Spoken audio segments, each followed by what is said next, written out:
Standing By, the Terry and Ted podcast, is sponsored by the UPS Store Canada. Welcome back to the podcast.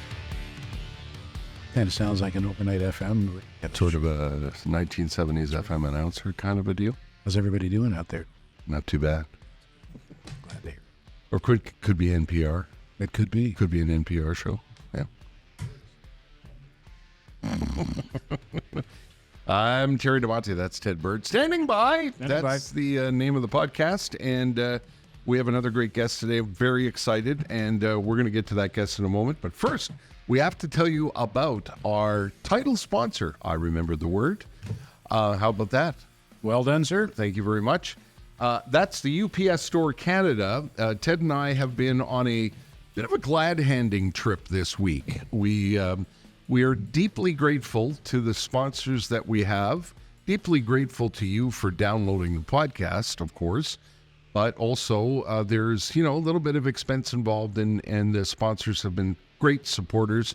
David Drucker and the people at the over 380 locations of the UPS store have been huge supporters. Yesterday, we went out to Pincourt and visited the one in Don Quixote. We were on the island of Parrots. Oh, it was Ile Pirat. Yeah.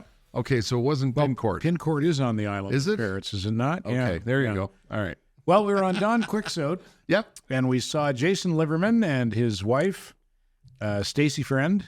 They are the proprietors of that particular UPS store. And there's a lot more to it than I knew. Like when I think UPS, I just think a guy in a brown truck going, here, that's for you.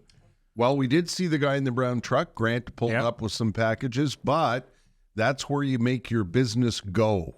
Mailboxes, passport pictures, shredding services, copying services, document services, packing services, delicious packing peanuts. Yeah, I ate a packing peanut. Just it was for entertainment purposes, and it wasn't very good. And if you still want to send faxes and you don't have a fax at home, because who does today, they can help you with that too. It's an entrepreneur in your community that will help you if you're an entrepreneur, or if you just want to send stuff to the kids at college. You've got a package that you're not sure how to ship. The post office can't handle it.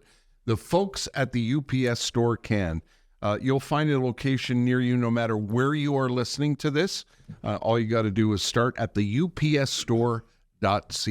Our guest today is an entrepreneur. He's had some business success. Oh, and a little how? bit. Yeah, and how. Our guest today is an entrepreneur, former hockey player, former hockey company executive, former hockey agent.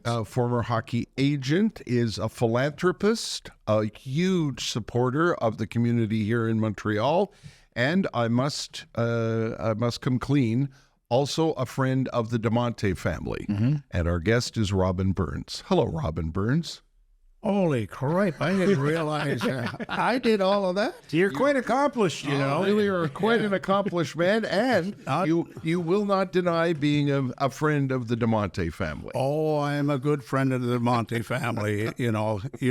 Your mother, the old bee, and that doesn't register as old bag, but it rhymes with witch. Anyway, so your mother and father, your brothers, your sisters, the luscious Letitia, who's now a grandmother. Yes. The whole family I've been fortunate enough to be friends with for many, many years. Met on the beach in Florida, and my dad loves to tell the story.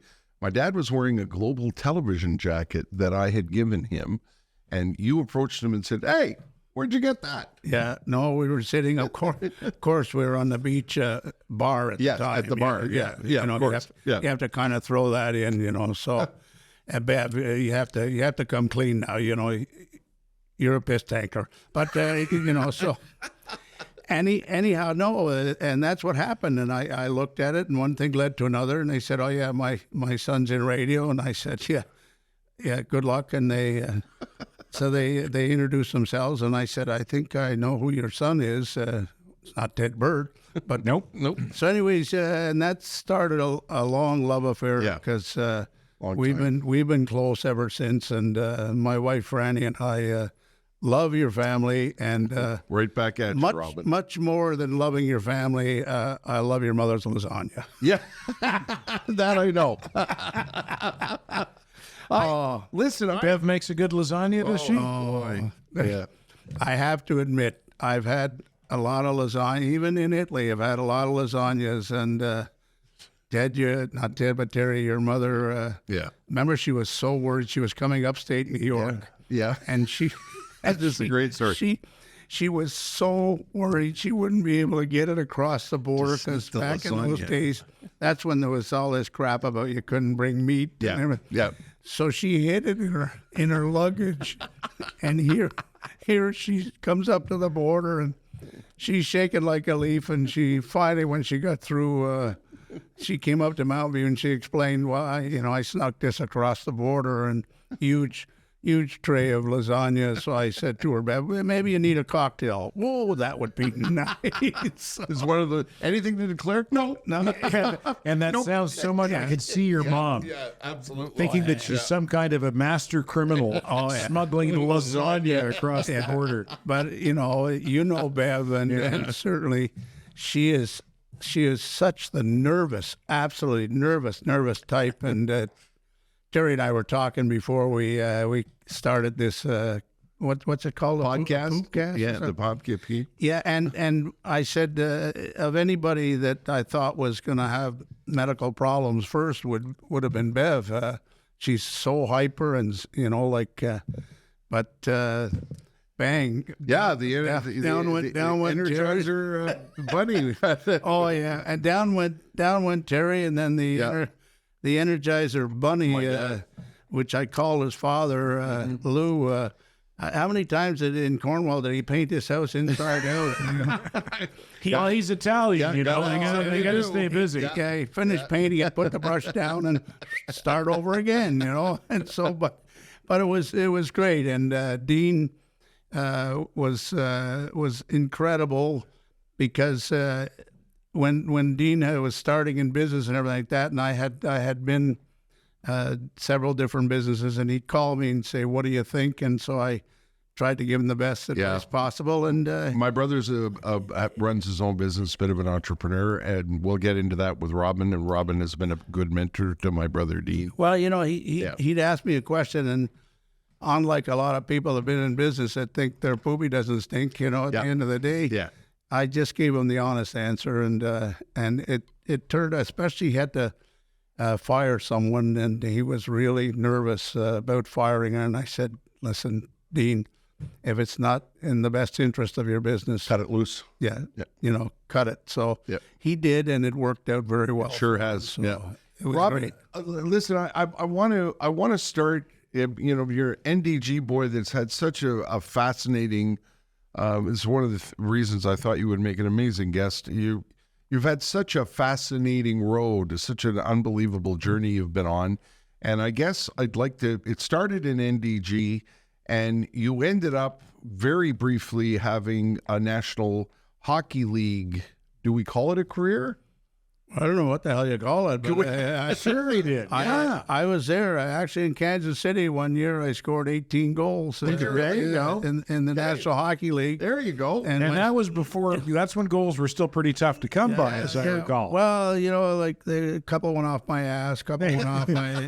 They still count. They don't say how, it's how many. Yeah. And my son Todd said, "Well, Dad, today that would only make you about a $5 or $6 million hockey player." And I think at that point I was getting paid $55,000. Thought I died and went to heaven. You know what? That was a lot of money. A lot of money back then. And I think in our era of hockey, it was. The difference between making the playoffs and not making the playoffs was drinking draft beer or bottled beer. There you go. It wasn't like today where there are millions of dollars. So, what was the span of your career, Robin? Late 60s into mid 70s? Well, I turned pro in 67 with Montreal, with Savard, Vadnais, Lemaire, Grant, Monahan, Redmond, Tony Esposito. So there's a lot of those guys in the Hockey Hall of Fame. So I played NDG junior B. I was playing junior. I guess I was 14 years old, and then I graduated NDG junior A, and then junior Canadians, and then my first training camp, and I fought a lot in junior, so they figured, we got a beauty here. So my first training camp I went to, I couldn't find my name on the list. And what the Canadians did at the time was they had 6 teams, and you just, around the rink twice to the left, twice to the right, drop the puck, and Away you go. go, and so I couldn't find my name, and so I'm looking, and sure enough, here I look, and I'm on a list, and my centerman is Jean Beliveau, my right winger is Yvan Cornway, Jeez, and I played left wing, and it was those two that probably were the ones that were most responsible for me turning pro. I think I finished my junior year with about 100 penalty minutes, and I think I had 10 or 11 goals, and I scored about 11 or 12 goals in training camp that year. But I mean, Beliveau was just such an unbelievable gentleman, but he was so talented. And Cornway, his speed was, so they kind of forgot about the fat kid on the left side, So I picked up a few goals, and Claude Roel, God rest his soul, said, Robbins. See what happens. My cousin Pat used to tell me his name was Pat's Burn, and my name was Robbins. Robbins Bird, yeah. Well, I'm Ted's Bird sometimes to francophones. Robbins. Sam wants me to talk to you. We think you do good on that, and we're going to have to sign you pro. He said, we're going to give you a bonus. And at this point, I'm sitting there going, I don't care how much money they offer me. That was secondary. Wow. So we all made $5,000. Would you believe Savard got $5,000 to sign. Lemaire like $2,500. I got $1,000. It was that's kind of the pecking order. Yeah. It went, and you look at it, and back then, $5,000. The rookie meals today are more than that. the wine. Sure, the wine yeah. is more than Wow. Yeah, when you think a rookie meal, explain what a rookie meal is, Robin. Well, there used to be hazing going back, and I certainly can't get into that because half the guys I mentioned would be in jail. So I hazing now. So instead of hazing the rookies, they would take everyone out to dinner. Yeah. If there was 2 rookies, they divided by 2, 3. So, and the dinner, like I said, the wine bill by itself would be in excess of $6,000, and nobody goes short. The team knows about it. Everybody, the management and the players know, so they go to a beautiful restaurant. Yeah. And they have a super evening, and the rookies throw your card down, boys. Yeah, that'd be crazy expensive today. No but what's kidding. the starting salary today? $900,000. Well, I think it's still $750 up to $850, and then $900, whatever. But they can make now up to millions of dollars in bonuses. Yeah. But that's the opening salary of the National Hockey League. In my day, I think it was we started. There was $3,500, just $3,500 to $4,000 to $5,000 in that in that range. I remember I got an invitation to the Alouettes training camp, and I got an invitation to the Canadians training camp, and the opening salary for the Owls was $3,500, and the Canadians were paying $5,000, so I went for the big bucks. So you were a football prospect as well? I played football. Yeah, I mean, growing up, I played all the sports. Yeah.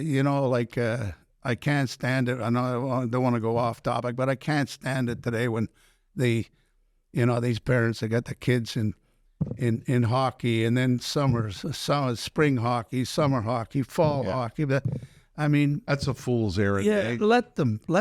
Yeah. I think the more sports they can participate in, the better athlete they're going to be. Absolutely. So, Yeah. but I was very fortunate coming through NDG, coming through Canadians organization, coming everything seemed to happen for a reason. We had Franny and I had one child February 10, 68. We had one child February 10, 69. We had another child February 8, 72. Jeez. And my daughter, I remember she was about 13, and she said, May seemed to be my parents' mating month, and I stuck my head around the corner. I said, "No, sweetheart." I said, "We didn't make the playoffs." So, Robin, when you're at training camp and Claude Rail tells you that, it's kind of like a dream come true. Is that the start of it? And what number are you wearing? And where do you go from there? Well, listen, you're so excited to sign a contract. Yeah. And then they sent all the top prospects to Houston. So, I played with the Canadians. You play an exhibition game, and that's a dream come true. Because don't forget, this is a team you followed. Yeah. Since you were a kid. Yeah.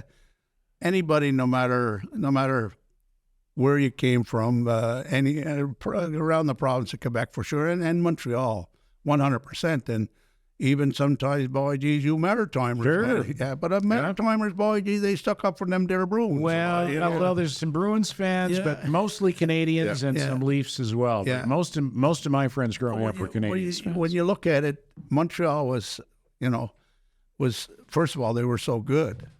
That was the other thing, and the other side of the coin was so you were so excited to go, and Sammy Pollock, what he used to do when I was playing junior Canadians, I remember I hadn't put a pair of skates on since April, and in training camp and these 6 teams, and then I get a phone call and says, "Can you report the forum?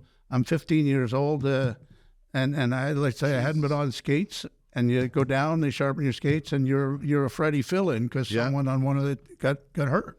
Wow. So you're down there playing with all of these unbelievable legends of the game, 15 years old, and my lungs were bursting at the end of it. You're too stupid not to go 100 miles an hour, and then you might have played couple of days till someone with the injury they came back, and then we'll see it at your own training camp. So, and you look up at one point and Jean Beliveau's there. Wow, Jesus Christ! When no, he didn't play. Oh, a lot of guys thought. yeah. Well, when you get to heaven, you see he's wearing 99.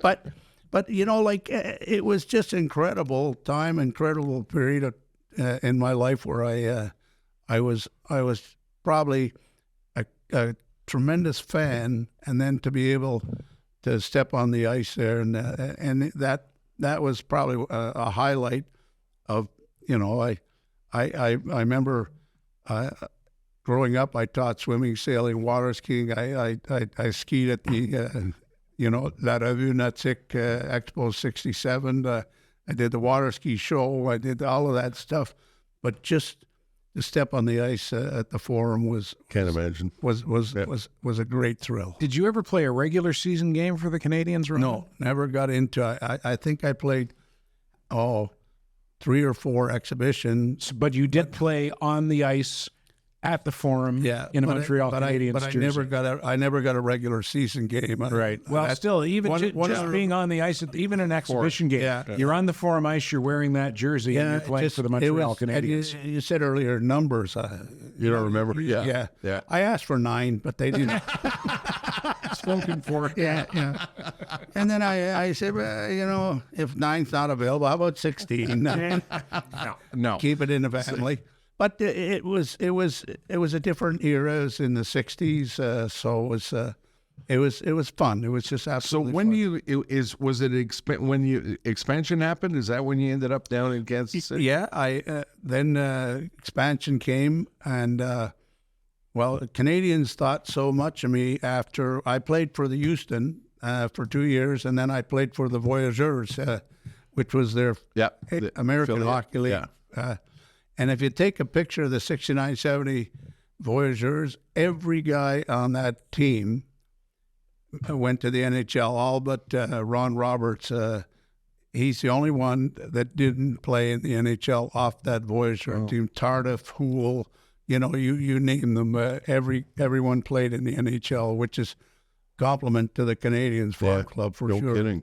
So, but it was I keep referring back to a different era, and I don't enjoy hockey today, as much as I think they put the red line back in. It's a demolition derby. It scares me that someone's gonna get themselves killed. The way they, I think every time the puck's dumped in, it's either boarding, Charging, boarding, something like that. Yeah.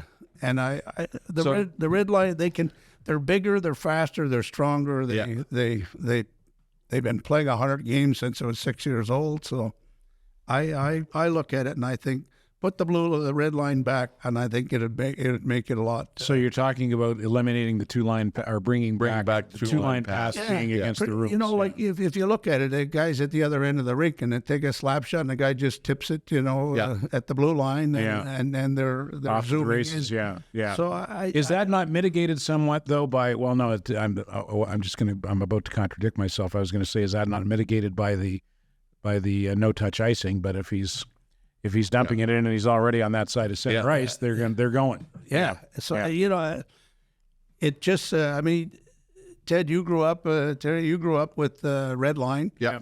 And I thought there was more playmaking. Yeah. I agree. This kid Connor Bedard. I watched him play. The other night against Toronto, and he's talented. But the thing that scares me in Caulfield is an example. A lot of these Smurfs that are being drafted, and I call them Smurfs. Look at the Stanley Cup champion last year.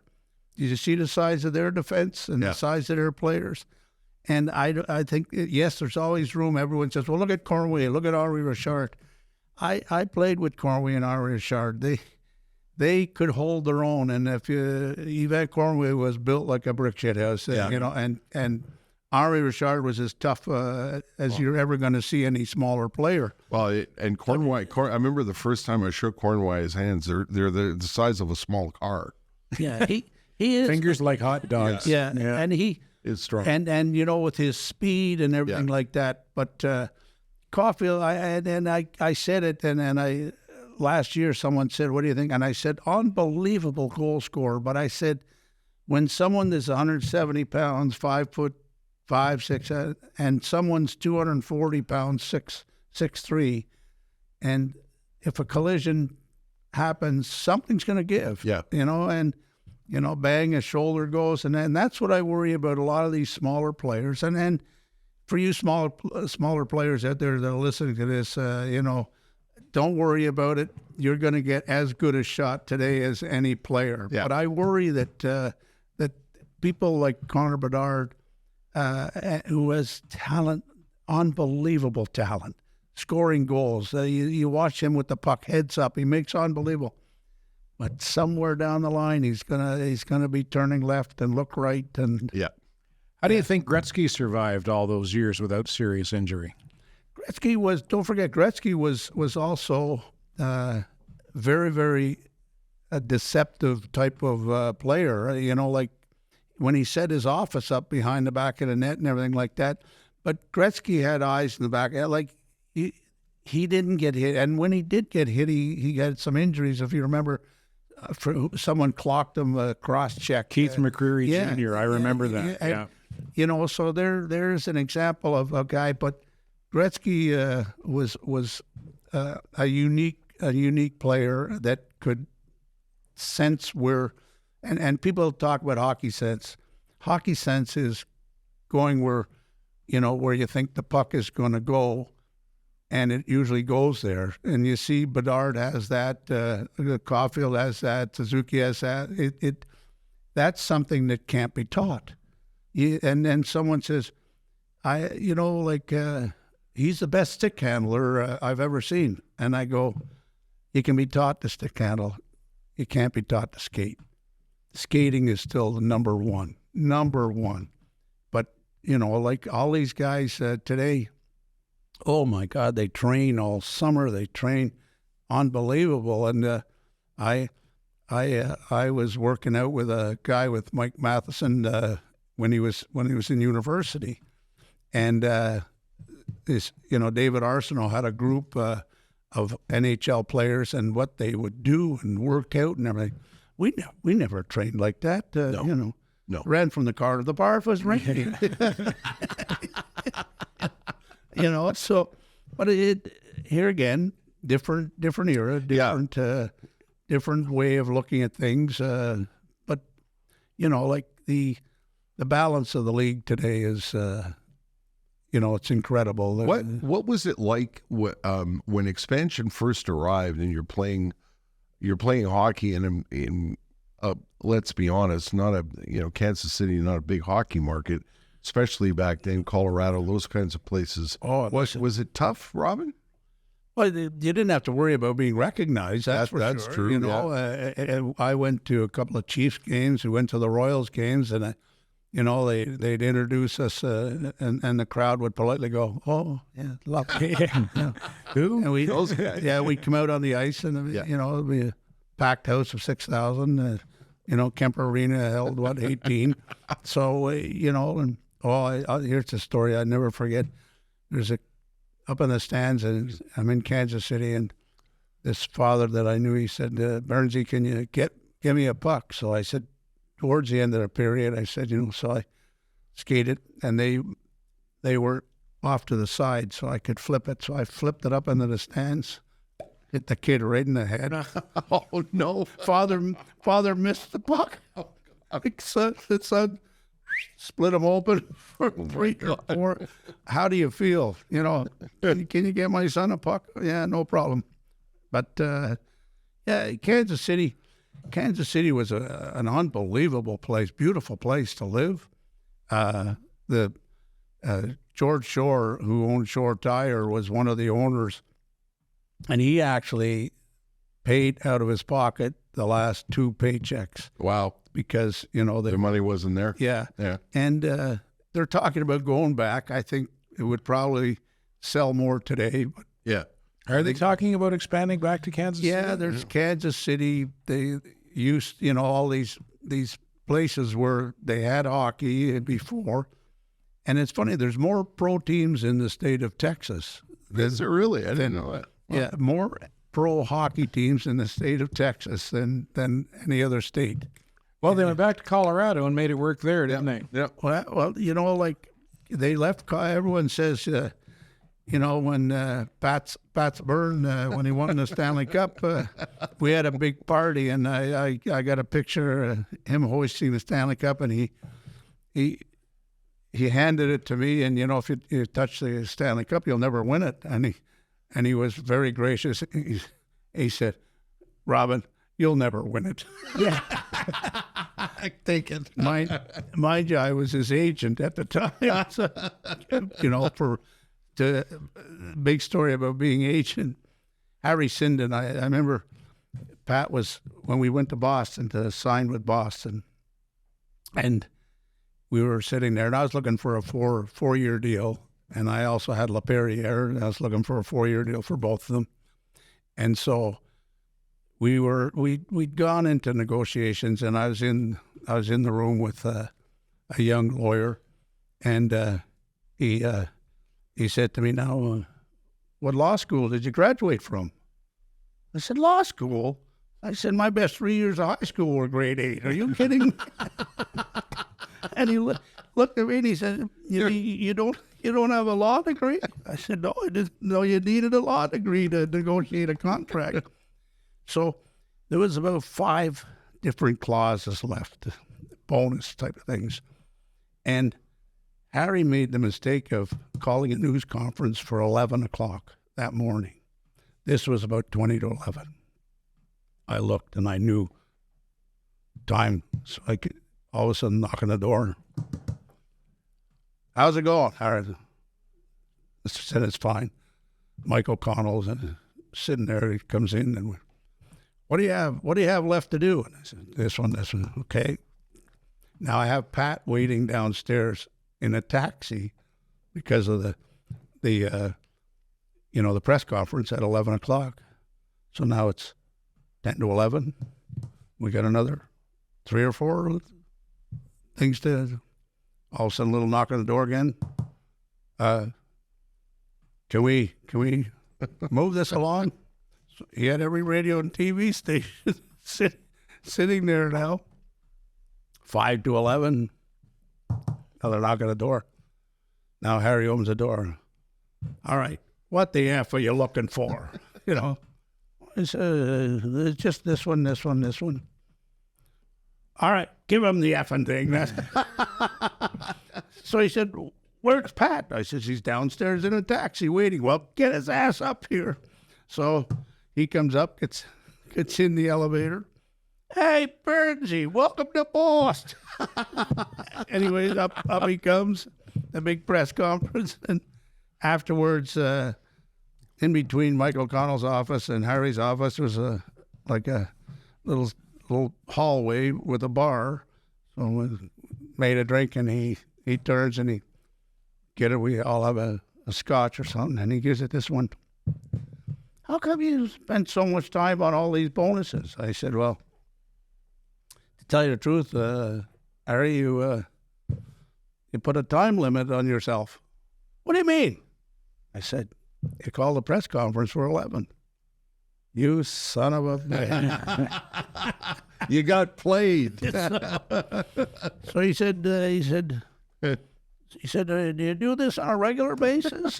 I said, no, I just I represent maybe, 15 or 20 coaches. And it was like, anyways, Pat went on, and he ended up getting, on his third year of a 4-year deal, he ended up getting fired after 10 games. Wow. So I want to talk to you about the transition to the land of agents, and there's a story that I want you to retell because I'll screw it up if I try and tell it.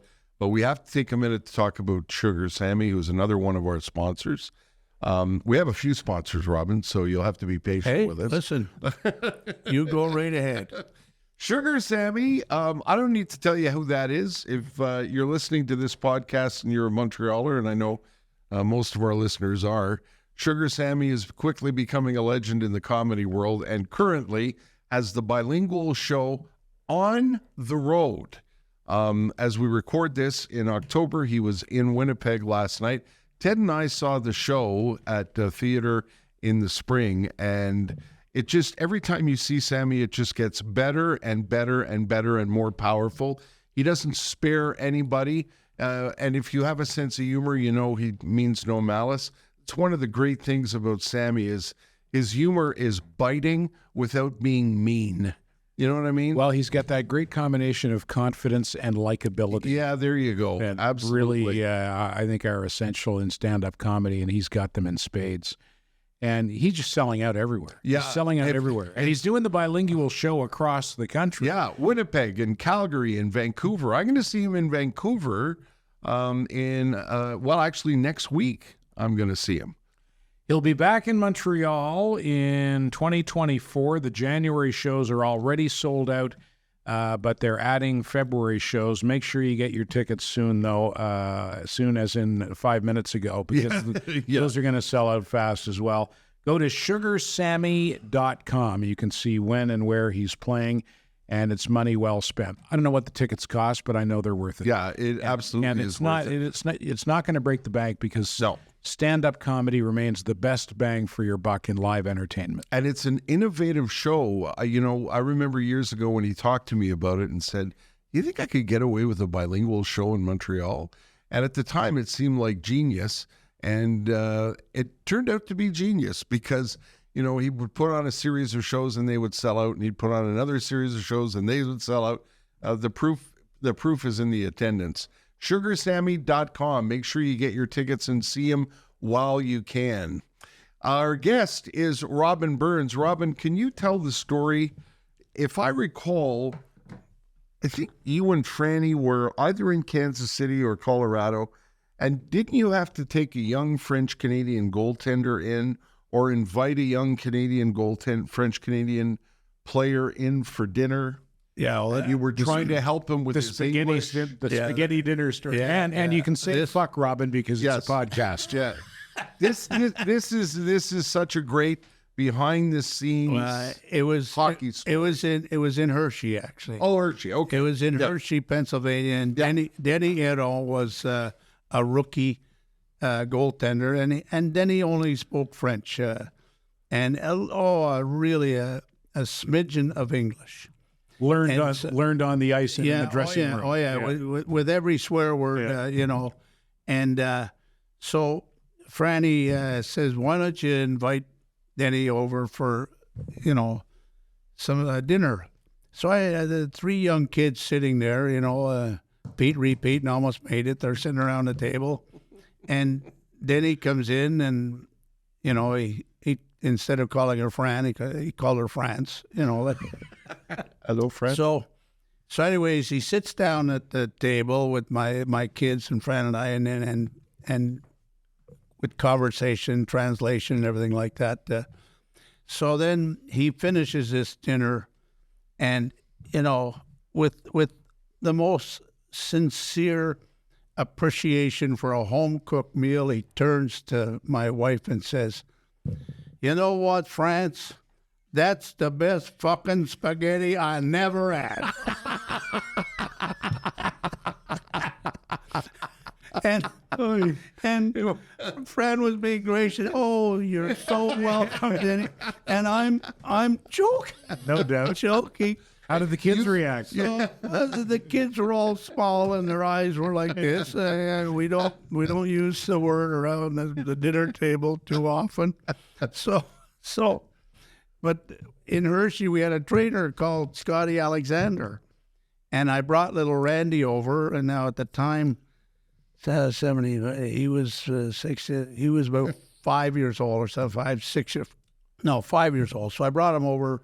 The noon skate, and in Hershey we lived all across the street from the arena. So I brought Randy over, and Scotty Alexander used the F word like it was as a trainer, like bang, bang, bang, bang, bang. So we come home, and Fran had those days a traditional steak and a baked potato and everything. So Randy's sitting there and a little piece of steak and everything. So Franny turns around and he says, "Mom, can you pass the fucking ketchup?"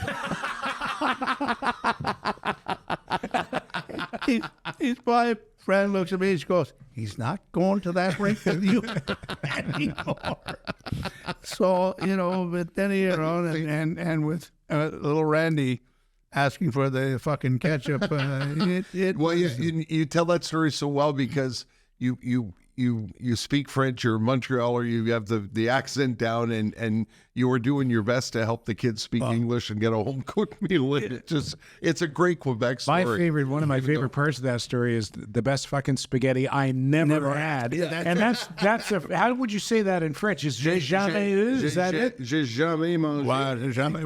That it's almost literally translated. Yeah. I never had. But it's like I don't speak French. I speak franglais.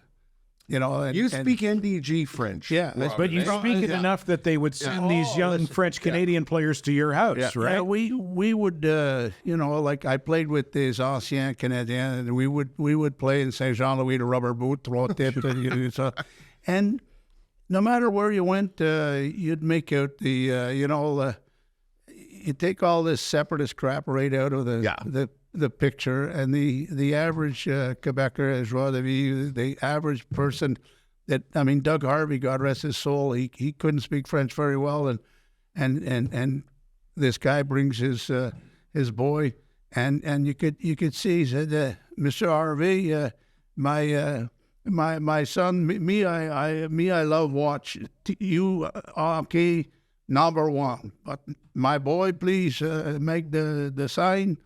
And Doug was hey, c'est mon plaisir, Doug could speak, like you said, NDG French, and he'd sign that. And I'll never forget, at the Chalet Barbecue in NDG, I was playing for Terrebonne Park, I think it was Peavy, and we had our end of the year banquet, and Doug Harvey was there.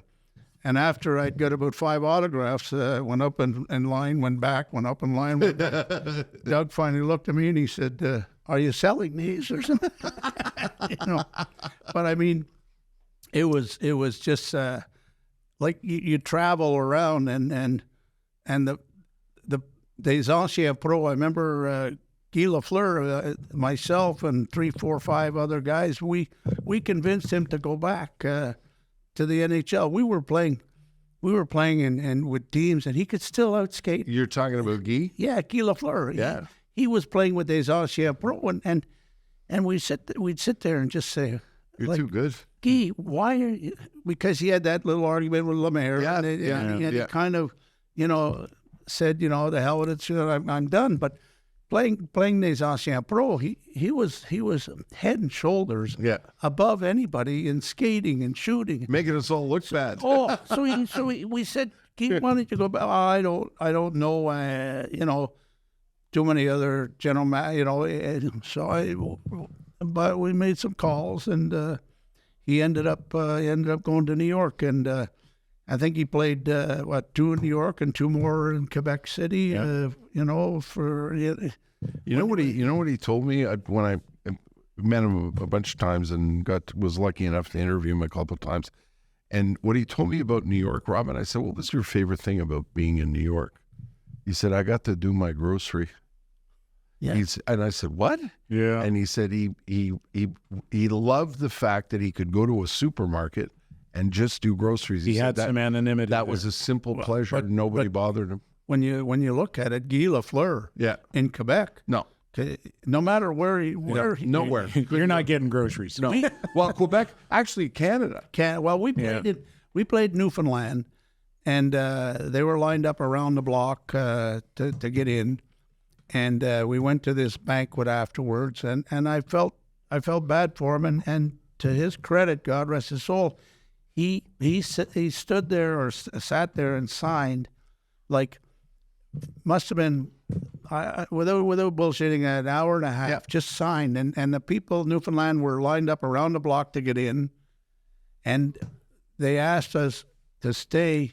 I think we played. It was a Saturday around Easter, and wasn't Easter anyways. So maybe it'd be the week before, week after, and they asked us if we could play the next afternoon, and all the guys by that time when they asked us, we were all half in a bag anyway. So we said, what the hell, sure. So we played again the following afternoon to another packed house, and then we had a small reception on the plane and came home.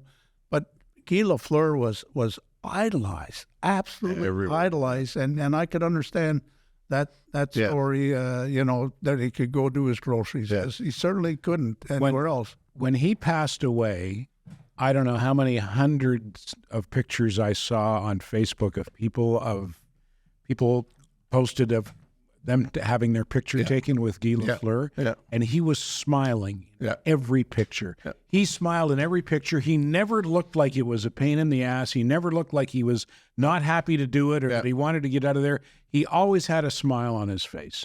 And I helped start Procure along with Father John Walsh, and we asked, and on Father's Day we did a walk, and several times we asked Guy, and never said no, showed up on the walk, and even, for the awareness of prostate cancer and everything, and walk the 5 kilometers, everything, came back, and just sat there and signed and until everybody had one signed. And then and you're sitting there going, wow. I down in Malone, I had a golf tournament down there to help raise funds for the community center, the rink, to put in new compressors and boards and everything.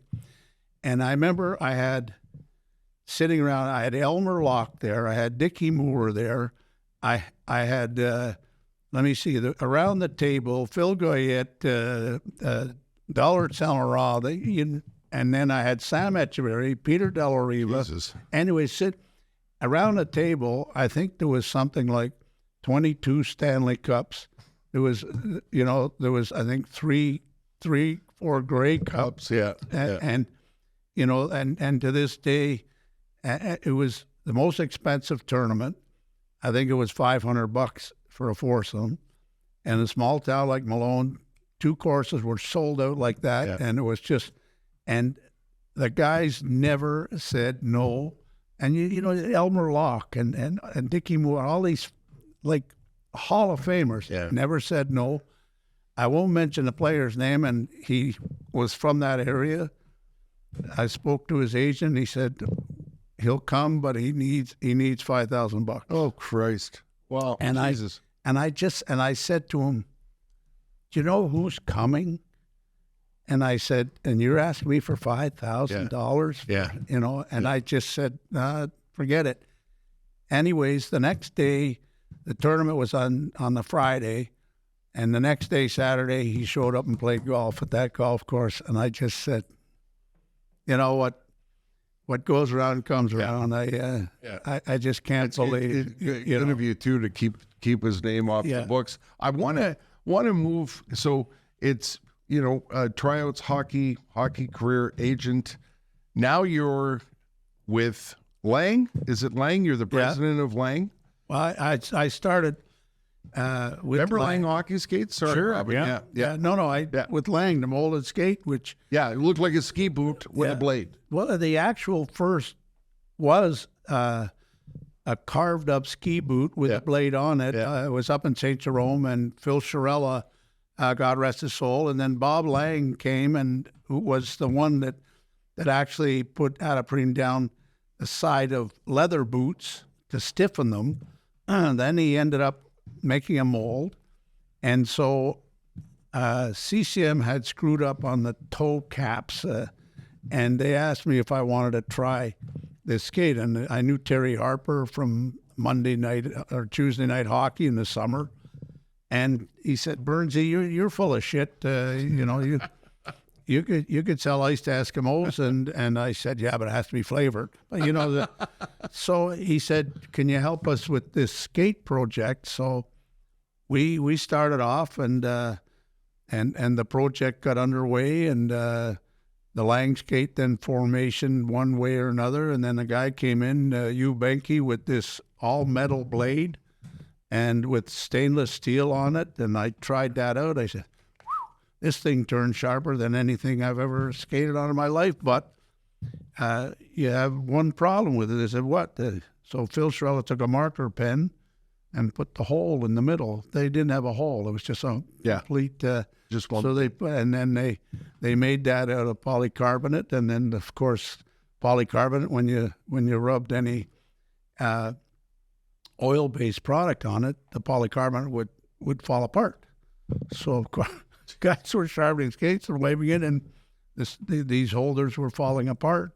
So from Lang, then after I worked with them for 3 summers, helping develop all this stuff, and then Phil Icaro Olivieri, who was making the molding machines, was interested in starting a new skate company called Micron.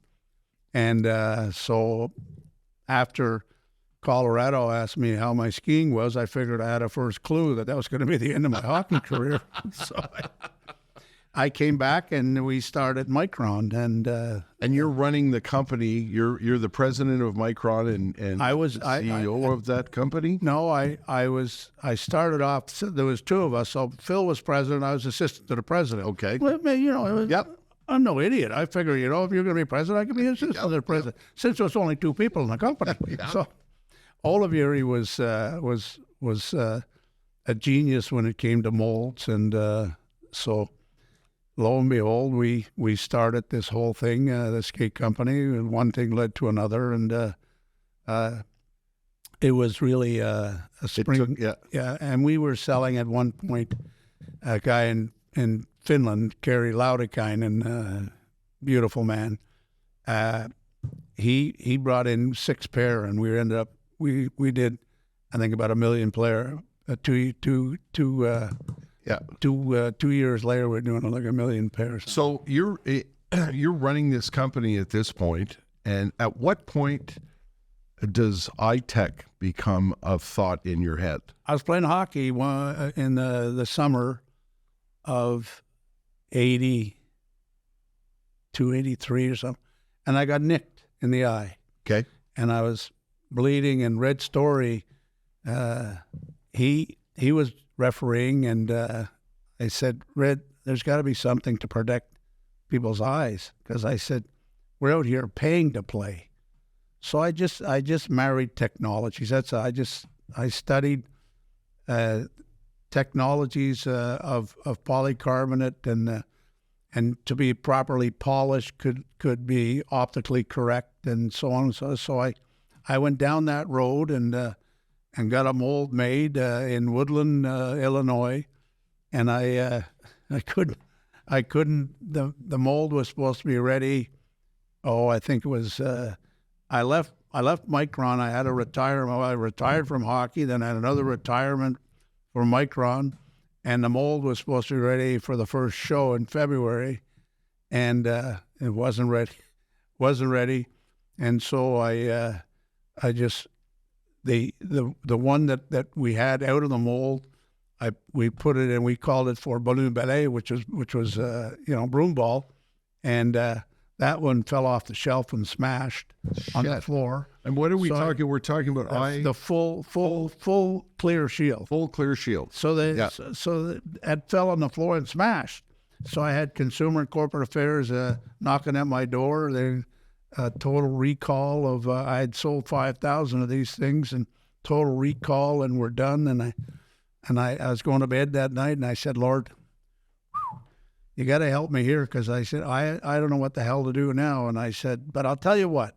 I made a deal. I said, Lord, you pull me through here, and I'll put a cross on every product I ever do, and every piece of paper. Is that true? Everything, and everything that had, every piece of paper, every product that we made, there was a cross hidden somewhere. I didn't know this. And this is a cool story. And that cross was my way of just saying thank you for pulling this thing through. And we ended up, when I sold in '84, we were the third largest hockey company in the world at that point. Jeez Louise. So you started literally at your kitchen table. Yeah, Franny in the bed. Franny and was your wife. Didn't your wife Franny said, "What the hell are you doing?" No, it was when I told the kids we were sitting. I told the kids. I said I'm quitting my big money. I said I was president of Micron, and I said I'm leaving Micron, and I'm starting this high-tech company. And Tracy was sitting there, and she says, "Does that mean we have to move?" I said, "No." Todd was sitting there. Does that mean we don't get any more free skates? I said, "No, I think I know enough people." And Randy was sitting at the end of the table. He said, "Are you nuts?" He's a very observant kid. And it started with, "Are you nuts?" And I said, "Listen, maybe you won't understand now, but later in life you might." I said, "I've always wanted to do my own thing. Yeah. I'm going to venture out." I knew I could get a job. I mean, yeah. I was the best salesman I ever met. So Randy ended up working for the company too. Yeah, and so did Tracy. Yeah. And so did Todd. How many? You started with you and Franny at the kitchen table, and when you sold it, Robin, how many people were working for you? Close to 300. Jesus. I had a Montreal big place on Trans-Canada. Can't miss it. And then I had a place in St. Albans and a place in Bern, Switzerland. Wow. So we were selling close to 40 countries at the time. And who'd you sell it to? Who'd you sell the company to? I sold it. Well, lucky that one was. I had 5 suitors for that one, and I said hired a firm from Ontario, and to come in and they would do all the stuff. And so I then said I will do the selling. So I met, and I knew all these. The Bowers and the CCMs and the Eastons, and I knew where their weaker points were. So I just went in, and of course I pumped up, and my vice president at the time would go out and he'd go, "Where the hell did you pull those numbers out of?" I said, "Hey, you only get one shot to sell this, Yeah. And so, and in the back of my name I have the, like the letters BBB. And what's BBB? And I said, bullshit baffles brains. That's your degree. That's my degree. So it was good. And then we sold, and then to Mission, which was in the roller hockey business. And then Mission, they had it for 4 years and sold the whole thing to Bauer. Wow. So it's another little pause. Yeah, you got that right. We've got to say thanks to our friends at the Mersons. The Mersons are a long-time Montreal family who have been looking after Montrealers' cars for a long, long time. I always tell the story about how I got screwed by an unscrupulous mechanic years ago, and a friend of mine said, why don't you take it to the Mersons? The Mersons never do anything that they don't have to do. And I went and met the family, and that was 30 some odd years ago, and I've known ever since that is a business that looks after Montrealers and their cars, and is now on second and third generations of families that you can meet in the comfortable waiting room while they look over your car, whether you need work on your transmission or brakes, or you've got to change your winter tires, or you want to store your summer tires, anything that has anything to do with your motor vehicle, they will look after for you. The family that started that business some 50 years ago is still there. That means the owner is at the counter, and all you have to do if you want to find out more about them is go to mersonauto.com, and they will look after your car like they've looked after our vehicles for all of these years, and have been looking after the podcast too since we started. And we appreciate that. Yes. And another sponsor who's been on board since we started the podcast 6 seasons ago, Jaguar Land Rover Laval. You're a prosperous man, Robin. I think you should go to Jaguar Land Rover Laval. Not just for the product. The product speaks for itself, but for the customer service. And again, another family-owned and run business. The DiCubelis brothers, Nino and Renato, just the nicest guys you'd ever meet, and that filters on down through the entire staff, up to and including the pre-owned sales manager, Thomas, who's got a great nickname that I only learned about today. Tommy Two Phones. Okay. Because he's always got two phones on the go. Yeah. Okay. Tommy Two Phones. Isn't that great? What a great nickname that is.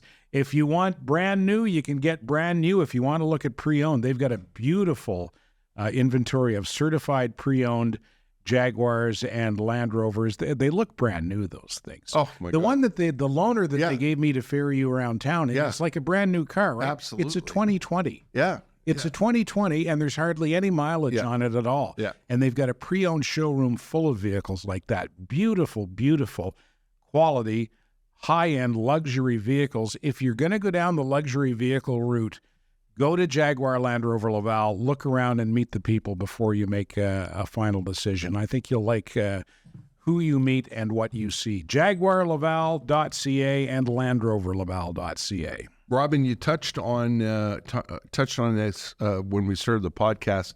If somebody's listening to this podcast who's got kids, and these days parents have stepped it up to, as you pointed out, playing hockey, 365, sometimes, 7 days a week, and camps and whatnot. And, everybody thinks their kid's going to make it to the National Hockey League. What's the advice you give parents who ask about what to do if they want to encourage their kids, ambitions or dreams to play in the National Hockey League? Well, I might start off by saying the numbers that make it to the National Hockey League, percentage-wise, is very, very, very small. When I turned pro, you didn't have a ton of Americans, you didn't have a ton of Europeans, and I think it was 1 in 50,000 at that time. Wow. Now maybe I'd say it's 1 in, 400,000. And I see misspent aspirations of coaches and parents constantly.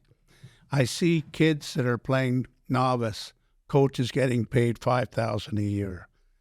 Kids that are playing Bantam hockey, AAA, I have to pay $10,000, $15,000 a year, and they're paying coaches, $75,000 a year. Jesus, I didn't even know. To coach their teams. It's out of control, and the parents are out of control. And I think, why is hockey declining? It's because of the parents. And I put that 100%, the helicopter parents and the hovering parents and the screaming parents and everything like that. I go to a rink and when I watch my kids participate in sports or my grandchildren, I go over into the corner and just watch and appreciate that there's life lessons in sports, and the life lessons in sports, it just continues on throughout your life. You got to learn how to lose before you can ever appreciate winning. And if you don't know how to lose properly, You know, I see kids, they lose, and they walk into the dressing room and they're laughing with their buddy or they're laughing with the girlfriend, you know, and they see their parents and they got to put their head down and be sad. No, if you gave 100%, and so let the kids be kids. Let them have fun. You can't expect a 6, 7, 8-year-old to be as talented as a National Hockey League player. So all these parents, my advice would be, back off. And I'll give you an example. I had a father that once came to me and said, Robin, would you talk to my son? He was playing Bantam hockey, one of the best Bantam hockey players. And he said he wants to quit. So he doorbell rings. He comes in, he sits down. I know, Mr. Burns, my father set this up. And I said, yes, he did. So he said, he wants you to convince me to continue to play hockey. And I said, no. I said, why do you not want to play? Well, he said, I'll be honest with you, I've been playing 100 games since I've been 5 years old. He said, I've been to Europe now 3 times. I've been to the Pee Wee tournament. I've done this. I just want to try skiing. I just want to try, some other things. 14? So I said, yeah, this is like, wow. This is like a kid. And I said, well, not mentioning any names, and I said, well, I don't blame you. I said, if you're not happy playing, then get into a sport that you're going to be happy. And so he said, I can't believe you said that, Mr. Burns. He said, are you going to say that to my father? And I said, yes, I am. And he said, he's really going to be upset. And I said, I'm a big boy. So anyways, the kid goes home, and I get a phone call. And he called me every name under the sun. And I said, don't you want your son to be happy? Anyways, he cursed me out. Fast forward to Fairview Shopping Center. I see him years later. And he stops me, and he's got 2 little ones. He said, Mr. Burns, he said, you now recognize me? And I said, no, I don't. I'm so-and-so. These are my kids. I want you to know that I am back playing old-timers hockey. And he said, I love it. I'm having the time of my life. He says, I went on. I became an engineer. He said, I ski. My family skis. He said, all of this stuff. And he said, I never forgot what you did for me. Oh. And so I look at things like that, but also to look at all the arenas. From 1 o'clock till 5 o'clock, there's no ice being used. Why don't we take all these kids in school? Everyone has equipment downstairs, skates downstairs. Why don't we get all these kids in school on the ice? Get them playing. We are so concentrated on AAA hockey, making it, Canada will win the Olympics, Canada will World Championships. We are so, zeroed in to be the best in the world. What about all these kids? Hockey's on an incredible decline. Hockey is now an elitist sport. You go buy a brand new pair of Bauer skates and a brand new stick, you're talking $2,000. Jesus, Murphy. Yeah. Wow. $2,000 for a pair of skates and a stick. It's unaffordable for a lot of people. And it's now an elitist sport. And the decline is in the numbers of people who are the kids who are registering for hockey. It's dropping off at an alarming rate. Yeah. Absolutely alarming rate. Because 2 working parents, no, they don't want it, and the money they got to dole out. And I said, to play this and to play that. So the hockey is in Canada. You're going to see in the future, you're going to only see hockey at a level. The rest, they're going to fall by the wayside. Do you think that's ended up in the game that we watch on television now? Because I was having this conversation with my dad. There's something about the game now that, my wife said to me the other day, hey, put the hockey game on. It's Toronto Montreal game's on it. And it's like, oh, is it? It's it's October, and I don't know. There's You don't get fired up for opening night. It was opening night. Yeah, and probably because where I live, the games come on at 4 o'clock. Well, that that doesn't might have help. something to do with it. But I watch a game on a Saturday night, and besides all of the, the politics that gets injected into the games and the social causes on hockey night in Canada and all of that stuff, there's just, I don't know, there's an element that seems to be missing, and I wonder if it's because it's too technical, too organized. I don't know. It's or am I just crazy? Look at how many people are behind the bench. Yeah. Look at how many people are upstairs. Well, let me tell you. Look at these offsides. The call the goals back, which it's great. Yeah. And the skate is up an eighth of an inch, but it's an offside. Yeah. But you have 4 or 5 coaches. One coach is a professional. You know how you fart. One coach is this. Vancouver's opening night, we were watching because we live out there, so we put it on, and the opening ceremony included the Canucks introducing all of the team physicians. Dr. Fussenstein, Dr. Hollis. He's my favorite. And I thought to myself, no one in the arena gives a shit about this. And then they introduced all the people who were the physical trainers. And then they introduced all the people who were that night's scratches. Don't forget the land acknowledgement. And there's that. And I thought to myself, drop the puck. Well, look at there's no greater doctor, Dr. Mulder. Yes. It's just retired in Montreal after 100 years. Yeah. And, and before Dr.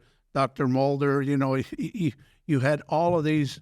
They were never in the limelight. They were behind, and they saved people's lives in the city, and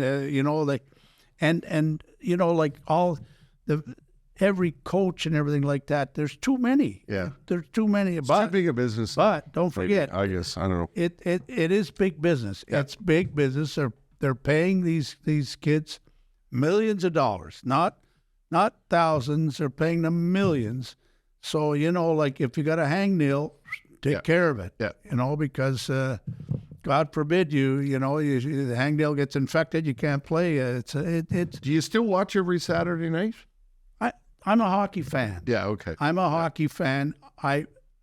I'll watch until, I'm sitting there and the eyes are dropping. If it's a real good game, I struggle.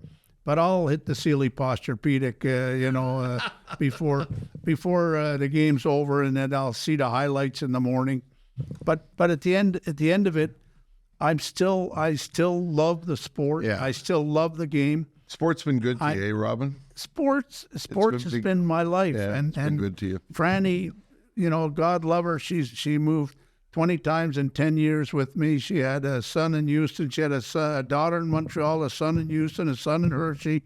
So we've been all over the place. And, thank God for her, because all the years I worked, but I traveled too much. And in retrospect, I traveled. And Franny, she took care of everything. So I look back, and I'm 77. She's 76. And, this Adonis type body I have, Franny's still. That temple didn't build itself. That's right. There's a man that speaks truth. Listen to him, Yeah, I'm definitely a temple. We've taken up too much of your time, Robin. I can't thank you enough. As we go out, we've got 2 more folks that we have to say thanks to, and this includes our friends at Matelas Bonheur. I took Ted there yesterday. It's my new favorite store. It's his new favorite store. Speaking of Sealy Posturepedic, oh boy. It's a store that specializes in sleep and everything that has to do with sleep. Ted needed a new duvet cover, and I said, I'm going to take you to the very first Matelas Bonheur store that opened on Gwen Boulevard in St. Genevieve. That's where it all started. They got 17 stores now, and they've been around for a very long time. But you had a really typical nice experience that I've been talking about for a long time. I actually got to take my new duvet out for a test nap. They let me lie down on the bed, and Kevin tucked me in and said, "How does that feel?" And I said, "I'll let you know in about an hour and a half." Tell me a story, Uncle Terry.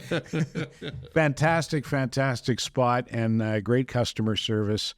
And yeah, like I say, what a beautiful store. Like Absolutely. I would, maybe it's a function of my age, and napping is one of my favorite things now, but I went in there and I saw Robin, you got to go to Matelas Bonheur. It's a bonanza for nappers. It's an unbelievably beautiful store with just quality products like there's no tomorrow. And what do they got now, Ter? 17 stores? Yeah. In the greater Montreal area? Yep. Started from scratch. We went to the original location. Family-owned business. Yeah. Kevin is the son of the founder who runs that store, and that's one of the things we like about them. And they have a code, too, if you want to save some money. Thank you for reminding me. It's just tell them, go in and say you listen to the Knuckleheads on the podcast and tell them that or type in your code Terry, Terry and Ted 5. You don't know what the code is. Yeah, but it's I don't have it in front of me, unfortunately. But there's a promo code, and if you listen to the next podcast, I'll make sure I have it in front of me. All right? Or listen, if you go in and just say to Kevin, I was listening to the podcast, and they couldn't remember the promo code. Idiots. He'll go, yeah, that sounds about right. There you go. It's matelasbonheur.ca. And just as we leave, and I got to tell Tom and Trish this, we got a call from Tom and Trish at a company called Accutech Electric, and they said to me, we would like to support your podcast. We'd like to be a sponsor. And I said, are you sure about that? Because I don't know if we can be the perfect ambassadors for you. You do know that we're Amish and we don't use electricity, right? Accutech Electric, they said to me, well, Tom was talking to me and he said, I'm a second-generation master electrician. And I run this company that my father founded 25 years ago. And I went, you run a family business? Tell me more. You're in the right place. You're in the right place. They have been at this for a very long time. They specialize in residential builds, residential renovations. They can tackle your industrial problems. They can talk to you about generators. They've been at it, like I said, for over 25 years. They've been servicing the industrial sector, and they can also walk you through some great upgrades and some rebates from Hydro. They know how to do all of these things. And like I was saying on a previous podcast, when it comes to electricity and, making sure it's done right, that's not something you want to skimp on. You want to put this in the hands of really good people who've been at it for a very long time.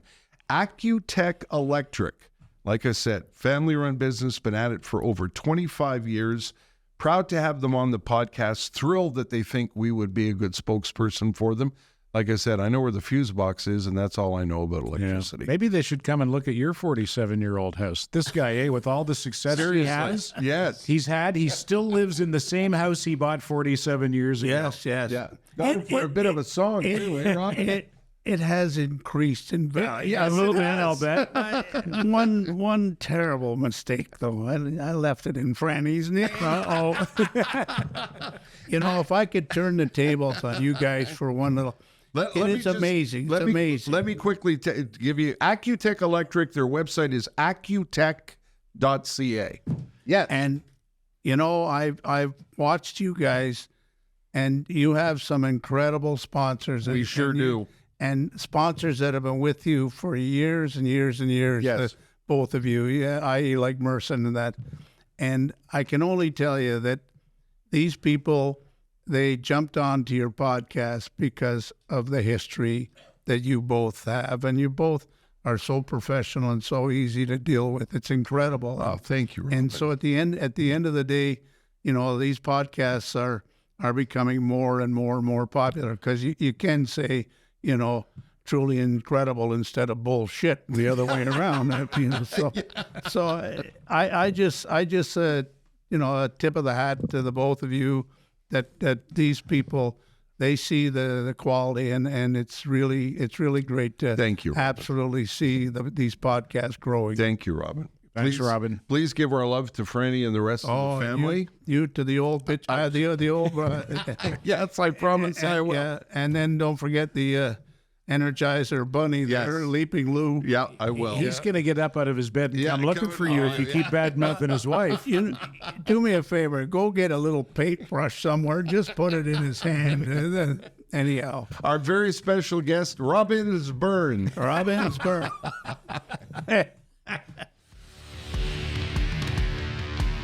Standing by, the Terry and Ted podcast has been brought to you by the UPS Store Canada. The UPS Store near you is locally owned and operated by a member of your small business community.